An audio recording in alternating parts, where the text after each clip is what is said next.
So now, in my previous video, I showed this setup right here. You can see that LED is on. All of the powering that LED, this one's also parallel to it, but all the power is coming from this solar panel right there. I got my overhead lamp. It's not as bright as the flashlight. There you can see with the flashlight I can even get the higher wattage LED to light up right there.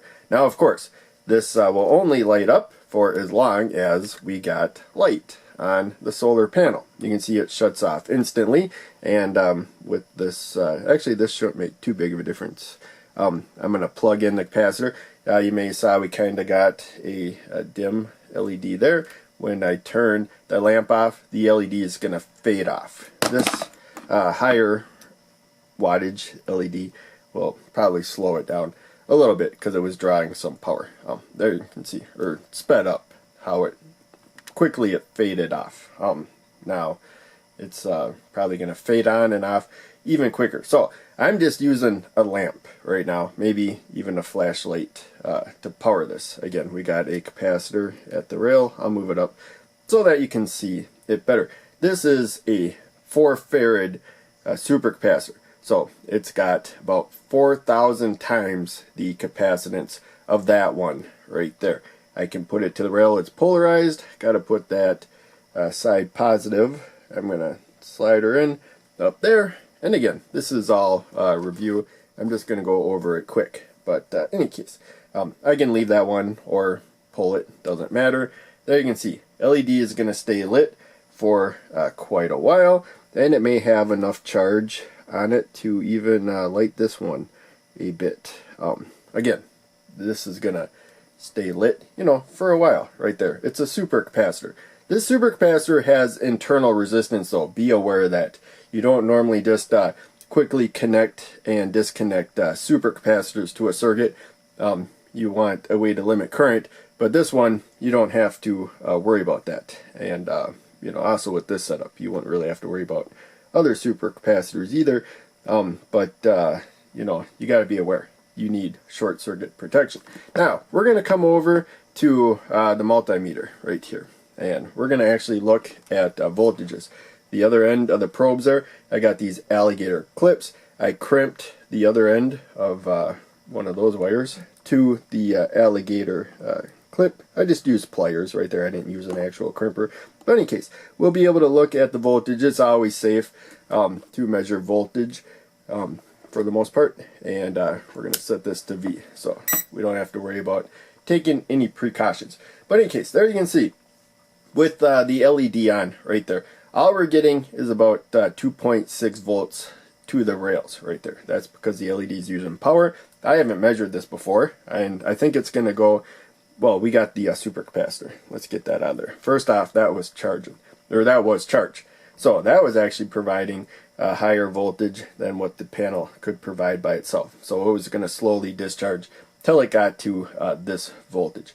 But in any case, we're going to pluck the LED right there. And you can see at this light level, we got a higher voltage. I forgot we had that capacitor right there. And so there you can see, looks like we're actually getting about 3.8 volts. This is a 5 volt panel. If I get the flashlight on it, now you can see we get pretty close to 5 volts. And it would be a little bit above 5 volts in the sunlight. And it probably would be, even if we're lighting that LED, to be honest. It's not even, it's middle of the night right now. I can't even see how much current I can draw from it at the moment.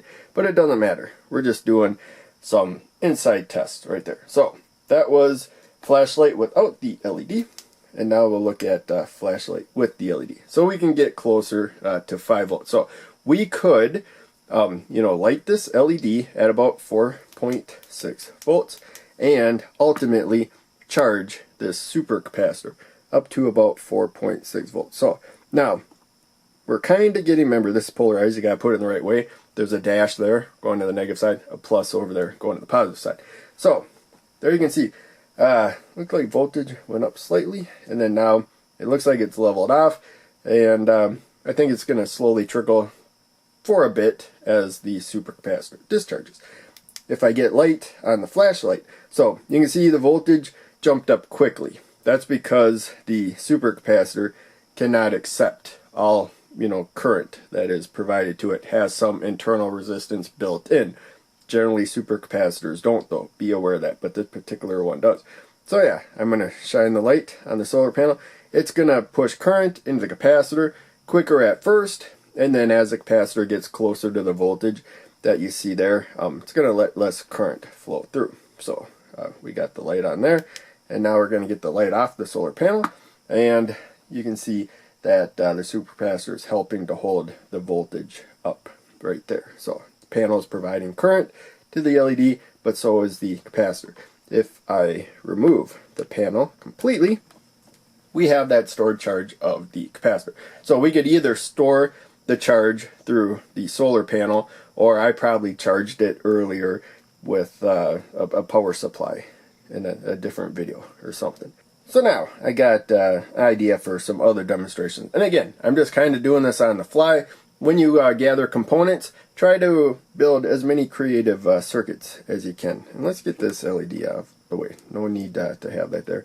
So, any case, I just kind of leave components on breadboards when I'm done using them, and I don't always take them off when I make a new video if they're not really in the way.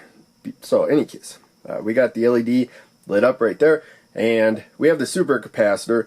But even without the supercapacitor, we have the solar panel that can provide power right there. So technically it can charge the supercapacitor, but we would need brighter light in order to do so.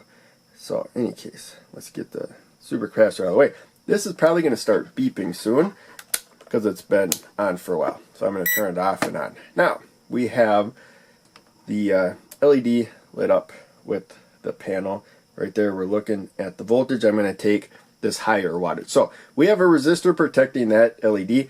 This LED, I call it a module, but it's just an LED with a resistor that limits current, just like this setup right there. But you can see how small that resistor is, how much current's going to go through it. It would get too hot. There's a heat sink there to help dissipate the heat of both the LED and the resistor. So we got the LED. It should have a faint glow. I'm trying not to block the panel, but in any case, we can get it to glow more with the flashlight there. So you're going to see the voltage go up a little bit. Now we're close to the voltage that's needed to get that LED to conduct at all. So there's just a trickle of current flowing through right now. If I connected the power supply of 5 volts to this, then it would get brighter. So let's grab, keep an eye on the voltage right there. It's going down because I'm blocking it. But in any case, I can take the supercapacitor, plug it in, and now you can see that the LED is lit up, even without light there. So that's the stored energy of the supercapacitor right there. So with this panel, without a load, we could charge that supercapacitor. It'd take a while, not too long probably if you stuck it in the sun, but you could charge it, and then you could have short periods of time, even after the sun goes down or whatever, it's done charging.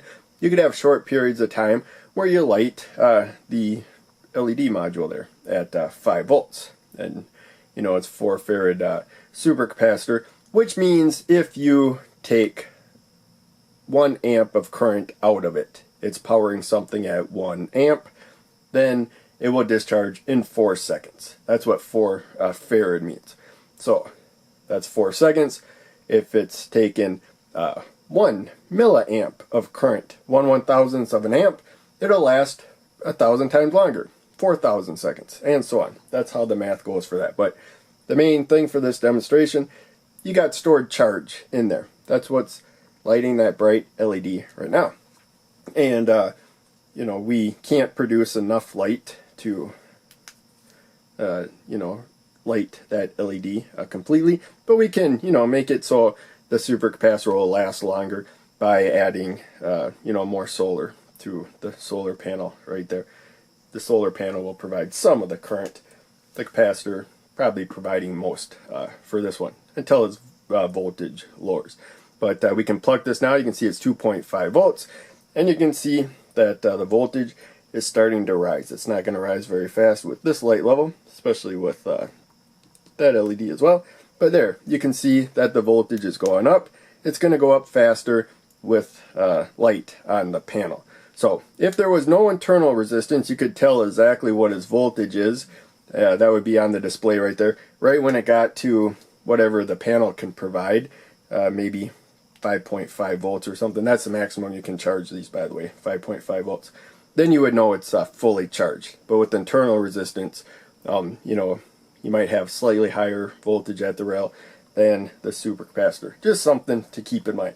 But in any case, again, we are done here.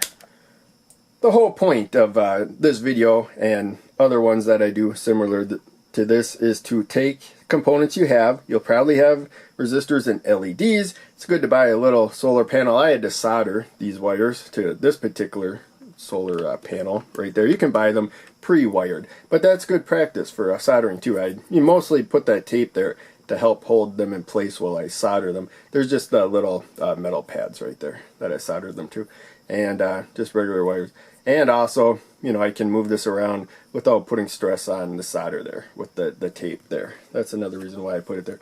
But yeah, you know, just buy you know, these components at as low of a price as you can, and just build, you know, practice circuits. As I was talking about, we got the stored charge there, we got our solar power there, we got our load there.